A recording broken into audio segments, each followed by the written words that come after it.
این داستان فوبیای من یا ترس من. بخش اول، فوبیا از رویایی با حقیقت. چشمهایم را باز کردم. در وسط جاده روی آسفالت افتاده بودم. دست چپم درد شدیدی داشت. نسیمی که می‌وزید به خونه روی صورتم می‌خورد و احساس خنکی کوچکی بهم می‌داد. روی زمین غلط کوچکی خوردم و صورتم را از آسفالت جدا کردم و رو به آسمان کردم. ستاره‌ها در آسمان به چشم می‌خورد. هر جوری بود خودم را از روی زمین بلند کردم. کنار جاده را نگاه کردم. ماشین قرمز رنگی با درخت برخورد کرده بود و شیشه جلویش کنده شده بود. دود سیاهی از موتور ماشین بیرون می‌آمد. چشم‌هایم واضح نمی‌بود. سرم هم به شدت درد می‌کرد. با دست راستم دست چپم را نگه داشتم، چون زمانی که تکان می‌خورد درد بیشتر می‌شد. برگشتم به دو سمت خیابان نگاه کردم. در یک سمت نوری از دور دیده می‌شد. لنگان لنگان از وسط خیابان به سمت نور حرکت کردم. همین که چند متری رفتم، نوری از پشت سرم درختان جلوی رویم را روشن کرد. در جای خودم ایستادم و برگشتم. ماشین قرمز رنگ آتشی از موتورش شروع شده بود و در حال فرا گرفتن کل ماشین بود و درختان اطرافش را روشن کرد. درختی که ماشین در کنارش بود در حال آتش گرفتن. یک لحظه حس کردم نوری در وسط خیابان است. سرم تیر کشید. حالا دیگر ماشین دیده نمیشد و فقط آتش بود. حتی گرمایش آتش آن را روی صورتم حس کردم. چند لحظه آن را نگاه کردم. نورش و دودش به قدری زیاد شده بود که دیگر به سختی ستاره‌ها را میشد دید. برگشتم و همینجور دوباره به سمت نور انتهای جاده حرکت کردم. هر چند وقت یک بار تیری سرم میکشید که دردش بسیار شدید بود. تقریبا 1 کیلومتری با نور فاصله داشتیم. مدت زمانی طول کشید تا با این بدن داغون خودم را به نور رساندم. وقتی که نزدیک شدم به تابلو ساختمان که نورش را از دور دیده بودم نگاه کردم. تابلو رستوران بین جاده کال. لنگان لنگان به سمتش رفتم و روی پله ورودی رستوران نشستم و به جاده نگاه کردم. ماشینی رد نمیشد و چند ماشین در پارکینگ رستوران پارک بود. چند دقیقه‌ای گذشت و من همینطور به اطراف خیره بودم. صدای زنی در گوشم شنیدم که پشت سر مرا صدا می‌زد که آقا چیزی شده؟ چه اتفاقی براتون افتاده؟ و بعد اومد روبروی من کمی خم شد تا صورتش با صورت من در یک راستا باشد. نگاهم را از اطراف جمع کردم و به اون نگاه کردم. در چشمانش از اینکه صورت من خون‌آلود بود نگرانی موج می‌زد. از من خواست که به داخل مغازه بروم، ولی من پاهایم و بدنم رمقی برای راه رفتن نداشت. او زیر دست راست من را گرفت و به من کمک کرد تا از جایم پاشم و مرا تا داخل رستوران کمک کرد. وقتی که داخل رستوران شدیم، کسانی که سر میز در حال غذا خوردن بودند و کارکنان آنجا همه برگشتند و با تعجب به من خیره شدند و هیچ حرفی نزدند. زنی که کمکم میکرد حالا که فهمیده بودم که لباس کارکنان اونجا را پوشیده، من را به سمت صندلی در گوشه برد تا روی آن بنشینم. من که افکارم برای خودش آزاد بود، هر چند وقت یک بار به یک جا خیره میشد. به زن پیش خدمت نگاه کردم که هنوز در کنارم ایستاده. درد سرم کمی شدیدتر شده بود. زن چند لحظه‌ای بعد راه افتاد و به سمت راهرو کنار صندوق رفت و وارد اتاقی شد و چند دقیقه بعد با پتوی 4 خانه به سمتم آمد و آن را روی شانه‌های من گذاشت و دورم پیچید تا کمی گرم شود. همکارش که مردی مسن بود از داخل آشپزخانه به سمت من آمد و لیوانی که داخلش چایی بود به دستم داد و به من نگاه می‌کرد. خانم پیش خدمت در حال صحبت با تلفن پشت پیشخوان رستوران بود و میگفت یک نفر اینجا است که آسیب دیده و سر صورتش پر از خون و دستش انگار شکسته. مرد مسن همینجور با چشمان قهوه‌ایش مرا نظاره میکرد و گفت چه اتفاقی برات افتاده؟ میخواستم جوابش را بدم ولی نمیدانستم چی بگم. کنارم یک صندلی آورد و روی آن نشست. گفت اسمت چیه؟ کمی از چای در دستم خوردم و رو بهش کردم. در چشمانش و صورتش احساس همدردی نسبت به خودم مشخص بود. گفتم اسممو نمیدونم. پیرمرد از صندلی بلند شد و به سمت شیشه مغازه رفت و از پشت شیشه بیرون نگاه کرد و گفت از کدام سمت اومدی؟ مقداری خودم را کج کردم و با سرم به سمتی که آمده‌ام اشاره کردم و گفتم از آن طرف. صدای آژیر از دوردست شنیده میشد. چشم‌های خسته‌ام را روی هم گذاشتم. صدای آژیر انگار در حال نزدیک شدن بود. حس کردم بهتر است چشمانم را باز نکنم. وقتی بیدار شدم دیدم در اتاق سفید رنگی بر روی تختی دراز کشیدم و دست چپم را گچ گرفتم. انگار در بیمارستان در اتاقی بودم. گوشه اتاق مرد مسنی بر روی صندلی نشسته بود و روزنامه‌ای در دست داشت و آن را می‌خواند. کمی سرم را کج کردم و از پنجره به بیرون که نور خورشید از آن میتابید نگاه کردم. به مرد مسن نگاه کردم و گفتم سلام. میتونی بگی الان کجام؟ مرد مسن ناگهان از شنیدن صدای من منقلب شد و روزنامه را روی میز کنارش گذاشت و بلند شد و به سمت من آمد و گفت سلام پسرم، خوشحالم چشمات را باز کردی. خیلی نگران بودی. از اتاق بیرون رفت. پسرم یعنی پدر من است؟ پس چرا هیچی یادم نمی آمد. در اتاق باز شد و خانم مسنی همراه مرد مسن وارد اتاق شدند. زن مسن سریع نزدیک من شد و دستم را گرفت و چند قطره اشک از چشمانش جاری شد. او به من رو کرد و گفت بنجامین پسرم، من مادرتم، نگران نباش. دکتر گفته چند روزی زمان میبرد تا حافظت برگردد، ولی تو نگران نباش. سعی کن فقط خوب شی. مرد مسن که حالا میدونستم پدرم است در کنار پنجره طوری ایستاده بود که اشکهایش که از چشمانش میریخت من و مادرم نبینیم و به بیرون خیره شده بود. دکتر چند دقیقه بعد وارد اتاق شد و مرا معاینه کرد و با چراغ قوه نورش را در مقابل چشمانم گرفت و بهم گفت نور را با چشمانم دنبال کنم. بعد از من اسمم را سوال کرد. من در جواب گفتم اسمم را نمیدونم. دکتر گفت چند ساله هستی؟ من در جواب چیزی نداشتم. دکتر گفت اسمت بنجامین بارتره، 30 ساله هستی. الانم تو بیمارستان در شهر زیلا هستی. روی برگه ها که همراهش آورده بود چند چیز یادداشت کرد و از اتاق بیرون رفت. مادرم که در دست مرا در دستانش گرفته بود در مورد این که به زودی خوب میشوم با من حرف می‌زد. اما پدرم همچنان کنار پنجره ایستاده بود. چند روزی در بیمارستان بودم. پدر و مادرم هر روز به دیدنم می‌آمدند. بعد از چند روزی پسر جوانی وارد اتاق من شد با چشمان سرد و قدی بلند و کمی لاغر و نزدیک تخت من شد و خودکاری از جیبش درآورد و روی دست چپم که در گچ بود نوشت سلام، من سام هستم. درسته که مادر گفته که خیلی چیزها را به یاد نمیاری و به من لبخند زد. سام هر چند روز یک بار می آمد و به من سر می زد. ازش پرسیدم چرا حرف نمیزنی. روی گچ دستم نوشت من خب نمیتونم حرف بزنم چون لالم. اینم یاد دفتر. دیگر حالم بهتر شده. دکتر باندهای سرم را باز کرد. روز آخر بیمارستان پدر و مادرم به دنبال من آمدند و لباسهای جدید برایم آوردند تا آنها را بپوشم و با همدیگه راهی بیرون بیمارستان شدیم. سوار ماشین شدیم و حرکت کردیم. از خیابانها که می‌گذشتیم انگار تا حالا این مغازه‌ها و خیابانها را ندیده بودم. سکوت زیادی در داخل ماشین بود. پدرم ضبط ماشین را روشن کرده بود و موزیک ملایمی پخش می‌شد. بعد از نیم ساعتی به خیابانی رسیدیم و کنار خیابان ماشین را پارک کرد و پیاده شدیم. در روبرویم خانه ویلایی 2 طبقه‌ای که قدیمی به نظر می‌رسید می‌دیدم. پدر رو به من کرد و گفت این خونه‌ای که تو در آن بزرگ شدی. البته باید یک دستی به سر روش بکشم تا اینقدر اینجوری نگاش نکنی. انگار از چشمان من متوجه شده بود که خونه را با چند خونه اطرافش مقایسه کرده.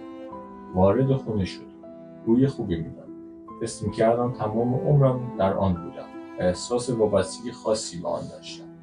مادرم با آشپزخانه کنار پذیرایی رفت و من همینجوری در ورودی خانه به اطراف نگاه می‌کردم. پدرم گفت بنجامین بیا بریم تا اتاقت را بهت نشون بدم. از پله‌ها شروع به بالا رفتن به طبقه بالا کرد. من هم پشت سرش آروم از پله‌ها بالا رفتم و به عکس‌هایی که بر روی دیوارهای رافل آویزان بود نگاه کردم. پسر کوچکی که در تمام عکس‌ها بود که فکر می‌کنم من بود. بعضی عکس‌ها هم من بزرگتر شده. از پله‌ها که به طبقه بالا رسیدیم پدرم در آبی رنگی را باز کرد و وارد اتاق شد. من داخل اتاق شدم. دور تا دور اتاق را نظاره کردم. انگار قبلا همشون رو دیده بودم. تمام وسایل‌هایی که دور اتاق هستند. حتی اسباب بازی‌هایی که در جعبه‌های کنار اتاق که فکر می‌کنم بچگیم اینها برای من بوده، ولی به خوبی یادم نمی‌آمد. پدرم اینور و اونور اتاق چند وسیله را جابجا کرد که فکر می‌کنم به حساب خودش داشت مرتب کرد و بعد رو به من کرد و گفت من میروم پایین پیش مادرت تا بهش کمک کنم و تو هم کمی استراحت کن. و بعد از اتاق خارج شد و در را پشت سرش بست. من روی تخت نشستم و به عکسایی که بر روی دیوارها بود یکی پس از دیگری نگاه کردم. صدای صحبت مادر و پدرم از طبقه پایین میشنیدم، اما دقیقا واضح نبود که چی میگن. شب شام را بر روی میز داخل آشپزخانه خوردیم. غذا بسیار خوشمزه و طعم لذیذی داشت. فردا نزدیک ظهر سام به خانه برای دیدن من آمد. من که در پذیرایی در حال تماشای تلویزیون بودم، سام را دیدم که با مادرم که در را برایش باز کرده در ابتدای پذیرایی ایستاده. از دور لبخندی میزند و به سمت من آمد و کنارم نشست. با حرکت دست به من سعی میکرد بگه چرا نشستی؟ بیا بریم بیرون. تو خونه نمون. مادرم برامون چایی با شیرینی آورد و گذاشت روی میز وسط جلوی مبلی که ما نشسته بود. سام یک چایی برای خودش برداشت و با دست دیگر چای دیگری را به دست من داد. چای را که خوردیم به اصرار سام لباس پوشیدیم. البته سام هم کمی کمکم کرد. از مادرم که خداحافظی کردم از در خانه خارج شدیم و به ایستگاه اتوبوس رفتیم و سوار اتوبوس سفید رنگ شدیم. در راه از شیشه اتوبوس به خیابان‌ها و آدم‌های توی خیابان نگاه می‌کردم. در یکی از ایستگاه‌ها سام از من خواست که پیاده شوم.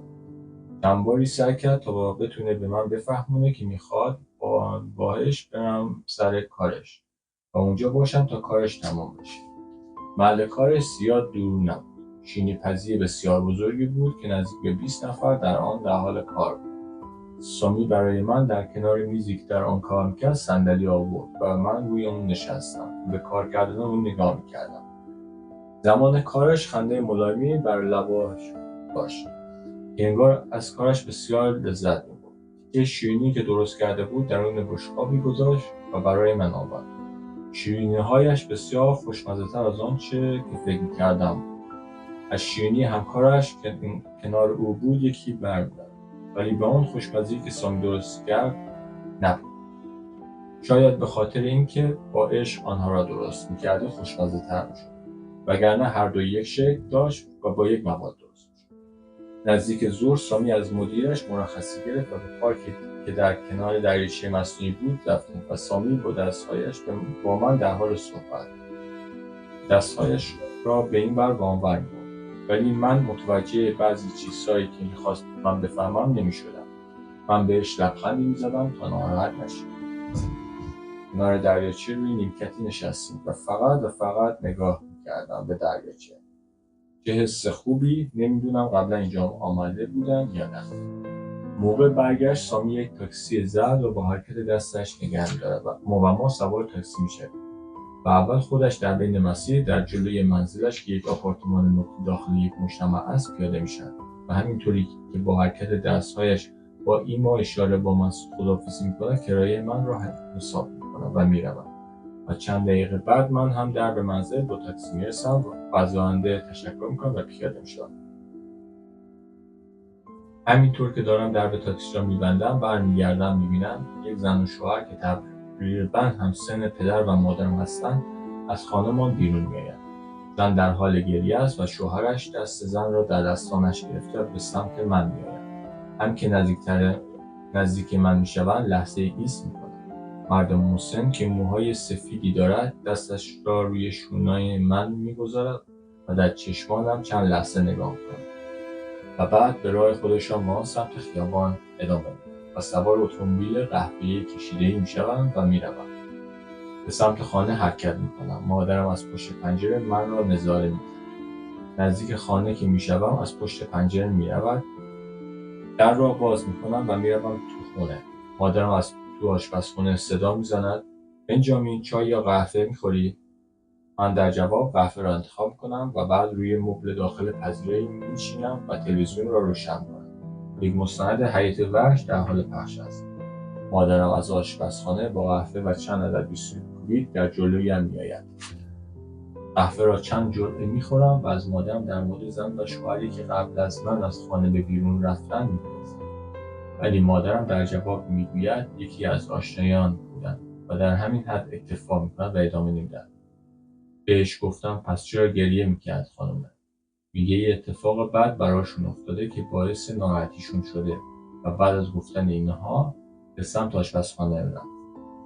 شب پدرم از سر کار به منزل میاد و شامی که مادرم درست کرده بود را میخوریم، ولی امشب نمیدانم چرا غذایش طعم لذیذ همیشگی را نداشت.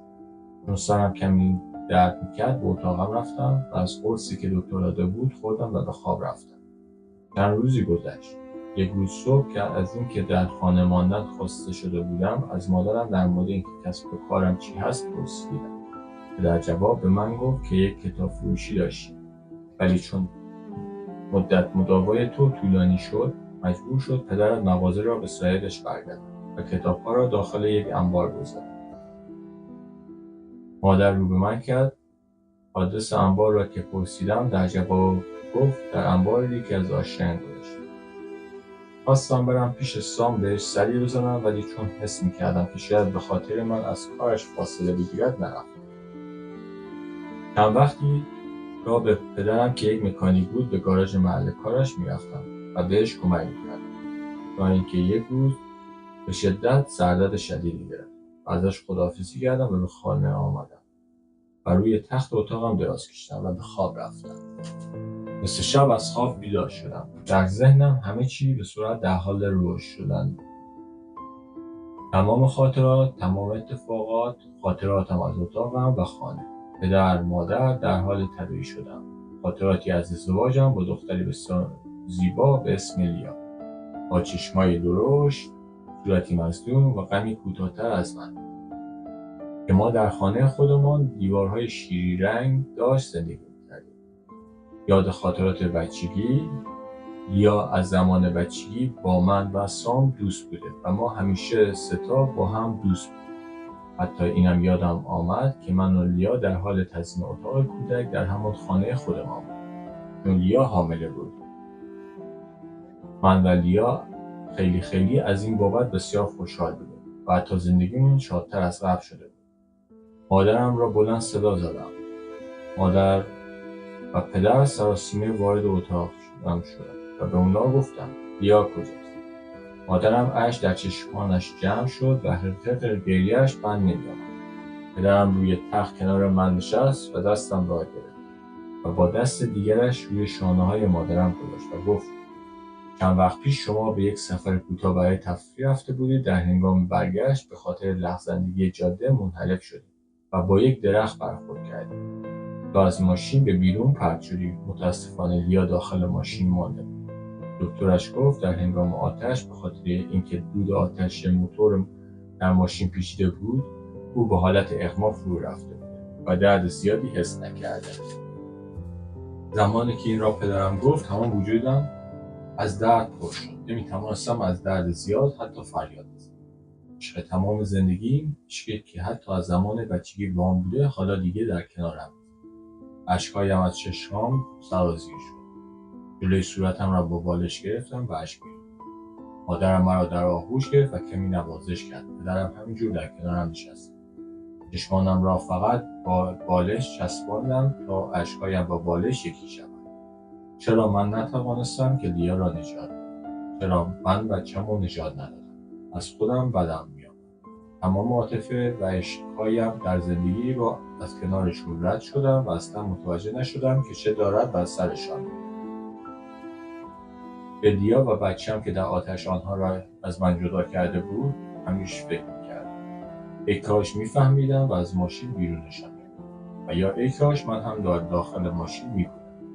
گریه‌هام هم به خاطر عشق زندگی بود و هم به خاطر اینکه نفهمیدم و نتونستم نجاتشون بدم با هم ترکیب شده بود تا بزرگترین قصه دنیا برایم رقم بود. چند روزی در اتاق ماندم و دستگاهی اشک از چشمانم را می‌شست. مادرم برایم پشت در اتاق به قفل شده غذا می‌ذاشت، ولی چگونه می‌توانستم با این غم غذا بخورم؟ بعضی مواقع فقط مقداری می‌خوردم و ظرف را دوباره پشت در می‌گذاشتم. چند روز بعد پدرم در اتاق زد. و از من خواست که لباس بپوشم و با او به بیرون بریم. من که حالا مقداری حالم بهتر شده بود، لباسهایم را عوض کردم و به خیابان رفتم. پدرم داخل ماشین منتظر من بود. سوار شدم و به راه افتادیم تا به قبرستان شهر رسیدیم. در کناری ماشین را پارک کرد و به راه افتادیم.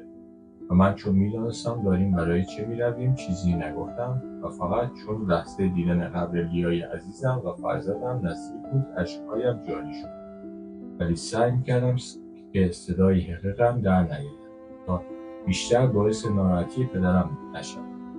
بعد از اینکه چند قبری را رد کردیم به یک قبر با سنگ سیاه که رویش اسم لیا جورجی نوشته بود رسیدیم.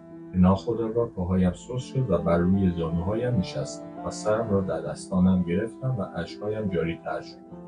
متاسفم لیا، متاسفم که نتونستم تو را پیش خودم نگه دارم و نجاتت بدم. پدرم کنارم نشست و گفت تقصیر تو نیست. لیا دختر خوبی بود، شماها با هم خوشحال بودید. فکر نکنم بخواد تو اینقدر ناراحت باشی.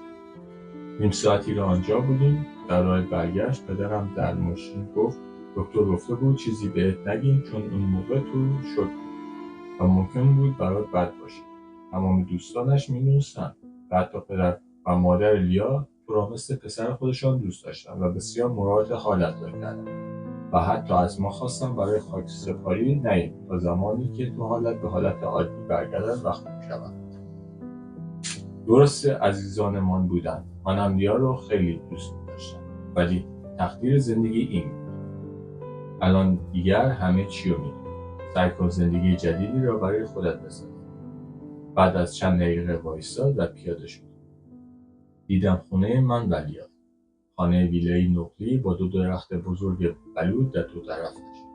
پدرم کلیدی را از جیبش به من داد و من در را باز کردم. هنوز بوی عطری در خانه حس می‌کردم که بوی عطر لیا بود. کنار پذیرایی کتاب‌های مغازه‌ای که من و لیا با هم اداره می‌کردیم در کارتون‌ها در دور پذیرایی چیده شده بود. عکس من و لیا در همه جای خونه بود. رفتم به اتاقی که برای بچه‌مان درست می‌کردم. که بد شد هرچه ساخته بودیم حالا جز پوچی چیزی دیگری نبود. آمدم در پذیرایی. پدرم کتابی که از یکی از کارتون‌ها برداشته بود داشت می‌خواند. به پدرم گفتم من یکم کارهای خونه را می‌خوام انجام بدم و گردی که روی وسایل نشسته بود رو می‌خوام پاک کنم. و رفتم تو آشپزخانه و پارچه‌ای را از داخل کابینت برداشتم و از تاقچه‌های پذیرایی شروع کردم. و پدرم که همچنان سرش در کتاب بود گفت شب میای پیش ما؟ همینطور که تمیزکاری می‌کردم گفتم نمی‌دونم، شاید بیام شاید نه، ببینم چقدر طول می‌کشه، ولی صبح میام دم در خونه تا با هم بریم گاراژ. پدر چند دقیقه بعد خداحافظی کرد و رفت. حس می‌کنم می‌دونست باید من را تنها بگذارد تا کمی در سکوت باشم. بعد از خداحافظی از پدرم بر روی مبل جلوی تلویزیون نشستم. نوارهای فیلم عروسیم در گوشه پایین میز تلویزیون بود. بلند شدم و یکی از نوارها را در دستگاه گذاشتم. روز عروسی چقدر لیا زیبا شده بود و همیشه خنده معصومش با چشمای درشتش خودنمایی می‌کرد. گریه نمی‌کردم ولی اشک‌هایم از درون چشم‌هایم تا پایین فیلم می‌آمد. فیلم تمام شد. شروع به تمیز کردن کف خانه کردم.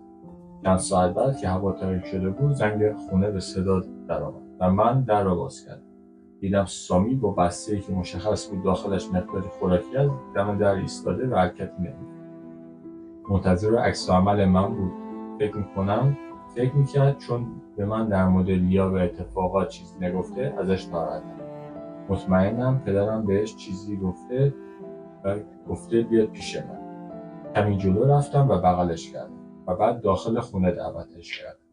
با دستاش به من فهمود که دکتر گفته بود اگه یک دفعه همین چیز رو بگیم و بعد دستش رو به دو طرف سرش برد و به حالت فاصله دادن صدای بوم، یعنی مغزم منفجر میشه. خندم. نشستیم روی مبل از خوراکی‌های صاف بود. از برنامه‌هایش برای زندگی که اینکه می‌خواهد در آینده یک شیرینی پزی کوچک بزند و برای خودش کار کند و حتی چند نفر را استخدام کند تعریف می‌کرد. مشخص بود سامی می‌خواد من زیاد به گذشته فکر نکنم و حواسم را پرت کنم. شب سامی رفت و من روی مبل جلوی تلویزیون با پتویی که از داخل اتاق خواب آورده بودم خوابیدم. صبح روز بعد آدم در خونه پدر و مادرم که چند خیابان بالاتر بود پیاده رفت.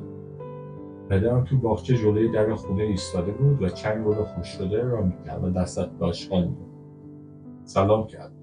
در که باز بود، مادرم از شنیدن صدای من به جلوی در آمد و نوشیدنی گرمی برای من آورد. چشمان مادرم قرمز بود، انگار تا صبح برای من گریه کرده بود، ولی لبخند زد تا متوجه نشوم. چند ماهی با پدرم سر کار رفتم. در کارها بهش کمک می‌کردم، چون سنش مقداری زیاد شده. از پس بعضی از کارهای سخت برنمی‌آمد و من حالا کمی ماهرتر شدم. البته زمان نوجوانیم هم بعضی مواقع پیشش می‌آمدم و بهش کمک می‌کردم. واسه همین کارها را زودتر یاد گرفتم. چند وقتی گذشت، یک روزی که من رفتم برای ظهر برای خودمون از خانه غذا بیارم، زمانی که برگشتم دیدم مغازه آتش گرفت. آتش نشانی در حال خاموش کردن آن است. نوان سمت در مغازه رفت. اما مغازه و ماشینی که در مغازه برای تعمیر بود سوخته. مأمور آتش نشانی که در آن کنار در حال خاموش کردن آخرین تیکه‌های آتش بود به سمت من آمد و گفت صاحب مغازه آنجاست. دیدم پدرم روی لبه پیاده روی آن طرف خیابان ایستاده و به مغازه خیره شد. سریع به سمتش به آن طرف خیابان رفت. نزدیکش شدم، صداش کردم. یهو برگشت گفت بله. انگار متوجه اومدنم نشده.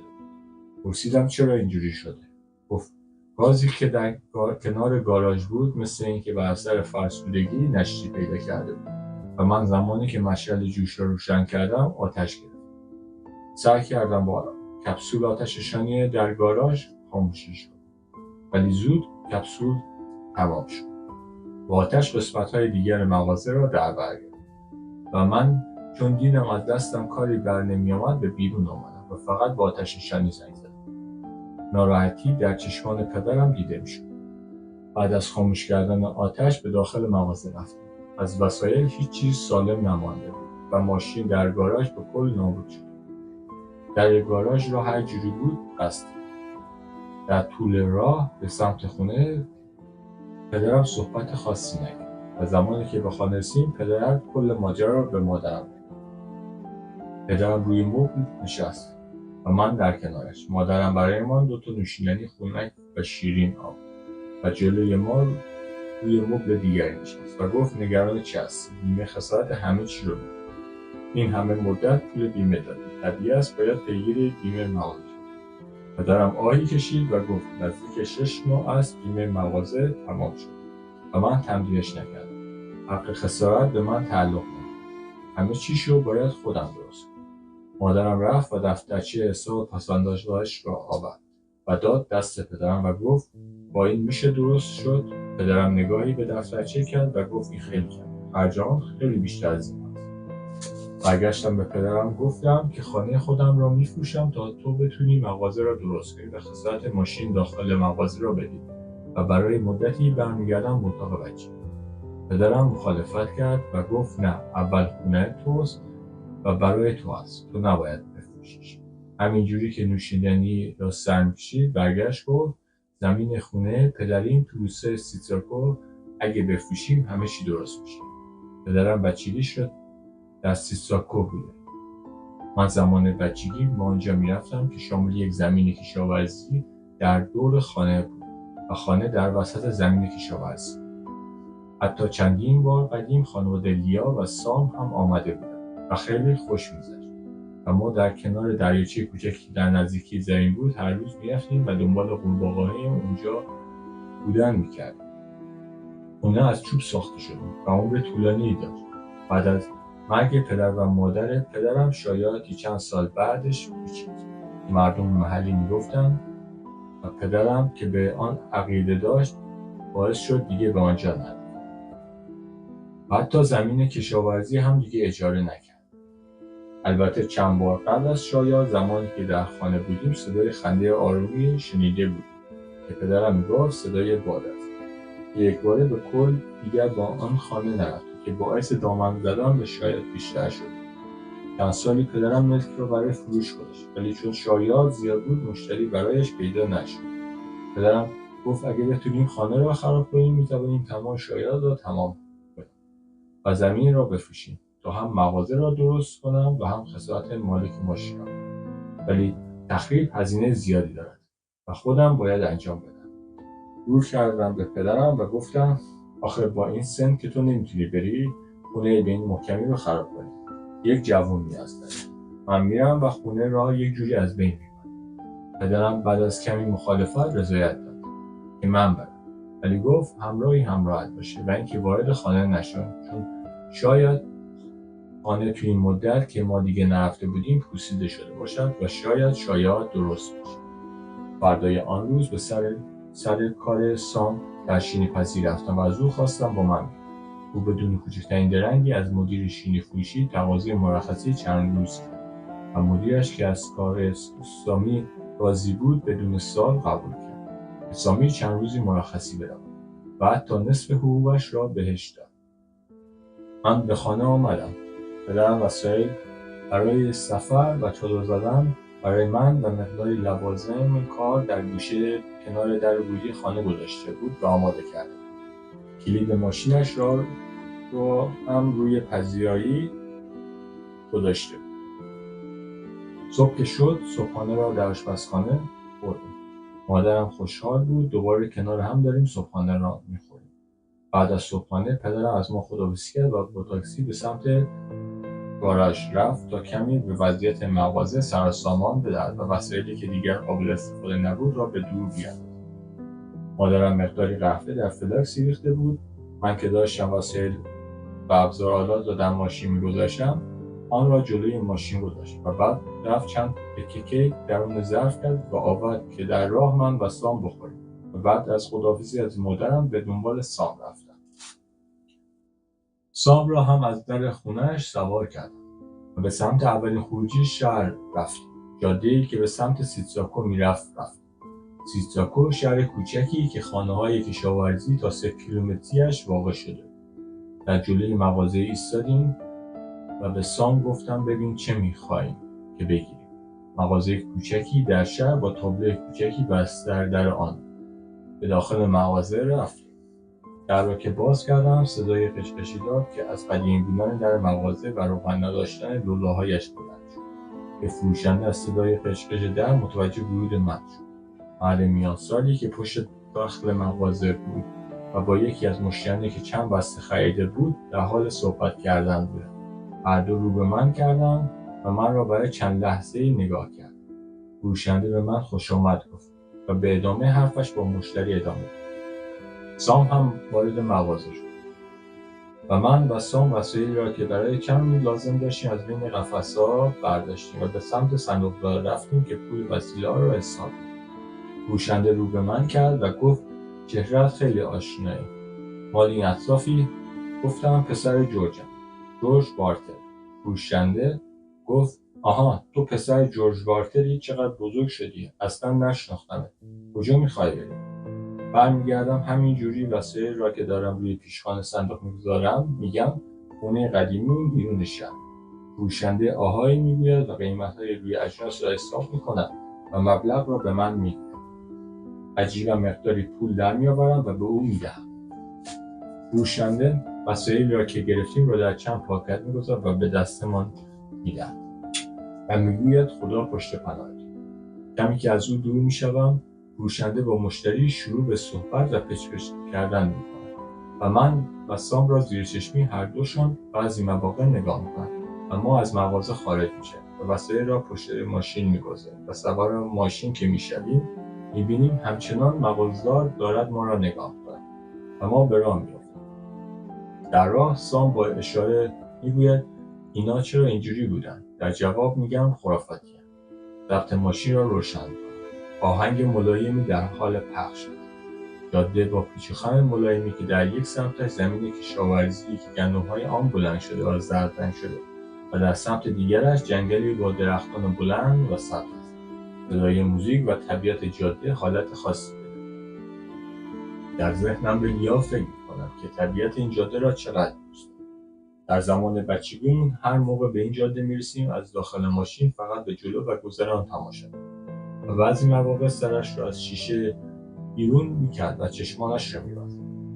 در همین افکار بودم که یک آمبولانس در وسط جاده ظاهر می‌شد که دقیقاً وسط رو ایستاده و در حال حرکت به سمت من که تا چند لحظه قبل نبود. تا پایم رو روی ترمز می‌گذارم، ماشین کمی کج می‌شد ولی کارساز نیست و با آمبولانس می‌خوریم.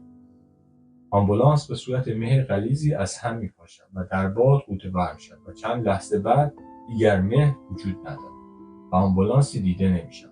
آمبولانسی که جلوی روی ما بود. از ماشین پیاده می‌شوم و به اطراف نگاه می‌کنم. نه اثری از آمبولانس هست و نه از آن مه غلیظ. سام رو به من می‌کند و می‌گوید چی شده. من به اطراف نگاه می‌کنم. چیزی نمی‌بینم. سوار ماشین می‌شوم و به راه خود ادامه می‌دهم. و چند دقیقه بعد وارد جاده خاکی که منتهی به خانه می‌شد. خانه از دور که در میان چند درخت قدیمی است و سایه درخت‌ها روی خانه افتاده است. نزدیک می‌شویم. ماشین را در نزدیک پرچین چوبی روبروی خانه پارک می‌کنیم. از ماشین پیاده می‌شویم. در دوردست خانه آقا و خانم جین که زن و مردی مسن هستند دیده می‌شود. کمی چشمانم را تیز می‌کنم. انگار آقای جین روی تراس خانه‌شان در حال انجام کاری است. اطراف خانه قدیمی پر از سبزه و گل‌های وحشی رنگارنگ است. پیچک‌هایی از خانه بالا رفته گل‌های بنفشی دارند. گل‌های وحشی صورتی رنگ در درون باغچه در دور خانه و گلدان‌های زیر پنجره خانه رشد کرد.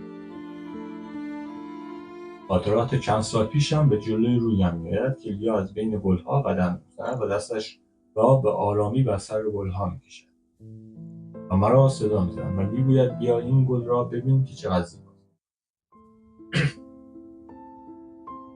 برمیگردم سام را می‌بینم که در حال پیاده کردن وسایل از ماشین است و به او کمک او می‌روم و وسایل را 2 نفری از ماشین پیاده می‌کنیم. خانه درست است که چند سالی کسی نیامد ولی گل‌ها و پیچک‌های خانه را نسبت به گذشته زیباتر کرده. ولی چه فایده، پدر به پولش نیاز دارد. ای کاش خانه را خراب نمی‌کردم و خانه خودم را می‌فروختم تا مشکلش را بتونه حل کنه. پدر 2 عدد صندلی تاشو هم در ماشین گذاشته. یکی از آنها را باز می‌کنم و روبروی خانه می‌گذارم و به خانه خیره می‌شم. در ذهنم برنامه این که اول کدام قسمت را خراب کنم تداعی می‌کنم. سام صندلی دیگر را کنار من می‌گذارد. به سام می‌گویم ممنونم که کنارم هستی. سام با اشاره می‌گوید دوستی پس به چه درد می‌خورد. دوست زمانی که نیاز داری باید کنارت باشه. در همین حین می‌بینم ماشین پلیسی از جاده خاکی به سمت خانه می‌آید. من و سام از جایمان بلند می‌شویم. ماشین پلیس کمی آن طرفتر از ماشین ما می‌ایستد. مردی با قد متوسط با موهایی که رنگ خاکستری آن از ترکیب موی سیاه و سفیدش است نمایان شد. مقداری چاق به نظر از ماشین پیاده می‌شود. چند قدم که برمی‌دارد کمربند خود را کمی بالا می‌کشد و به سمت ما می‌آید و ما هم چند قدم به سمتش برمی‌داریم و با هم سلام می‌کنیم و روی صندلی که من قبلا نشسته بودم او می‌نشیند و رو به من می‌کند و می‌گوید تو پسر جورجی؟ در جواب میگم آره، من پسر جورجم، بنجامین هستم. اینی که کنارم ایستاده دوستم سام است. گروبان کمی به ما و وسایل‌های ما نگاه می‌کند و می‌پرسد برای چی آمدی. خیلی وقت که دیگه کسی به این خانه نمیاد. بهش میگم همینجوری برای تفریح. گروبان که وسایل را با چشمانش چک کرده و مقداری ابزار را دیده میگه میدونم چرا اینجایی. از جایش بلند میشه و به طرف خانه میرود و از در به جلو وارد خانه میشود و در تاریکی و داخل خانه ناپدید میشه. بعد از چند لحظه برمیگردد به بیرون و میآید بر روی تراس خانه میایستد و رو به ما میکند و میگوید من رفتم تو خونه یک دوری زدم و بیرون آمدم. من وظیفه‌ام حفاظت است. واسه همین هیچی ندیدم، نشنیدم، هیچ چیزی هم نشد. اما چند وقت پیش چند پسر جوان به این خانه آمده بودند و برای مسخره بازی میخواستن به خانه آسیب بزنن. تو فکر میکردن که خانه دیگه متروکه شده. در این بین صدای عجیبی شنیدن و چیزهایی به سمتشان پرتاب شد. حتی پای یکی از آنها شکسته بود که باعث شد من نصف شبی بیام اینجا. بنجامین، اگه برای خراب کردن خانه‌تان اومدید داخل خانه نشد. بیرون بمونید. نمیخوام دوباره بیام اینجا و کارم زیاد بشه. بعد به سمت ماشینش راه افتاد و گفت که به جورج سلام من رو برسون. بعد دورادور خداحافظی کرد و با ماشینش آروم آروم رفت.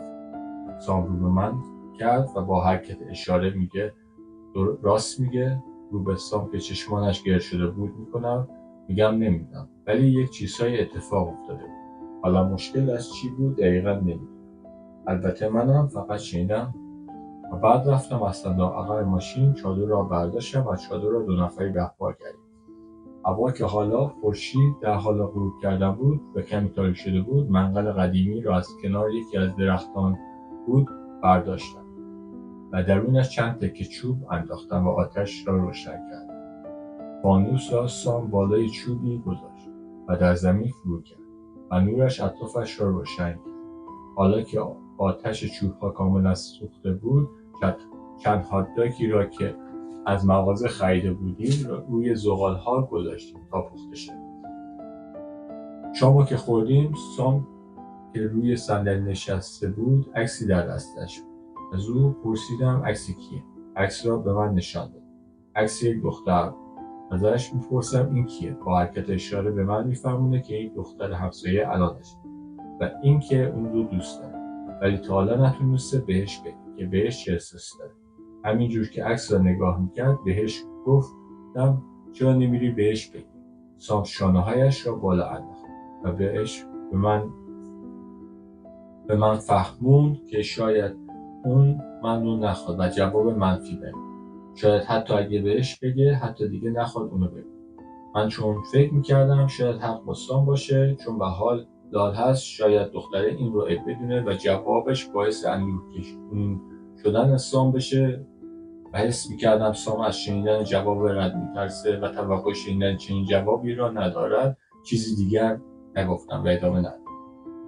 کیف پولم را از جیبم درآوردم و عکس لیا که همیشه داخلش بود را نگاه کردم. غذا که حاضر شده بود را خوردیم. در داخل چادر خوابیدم.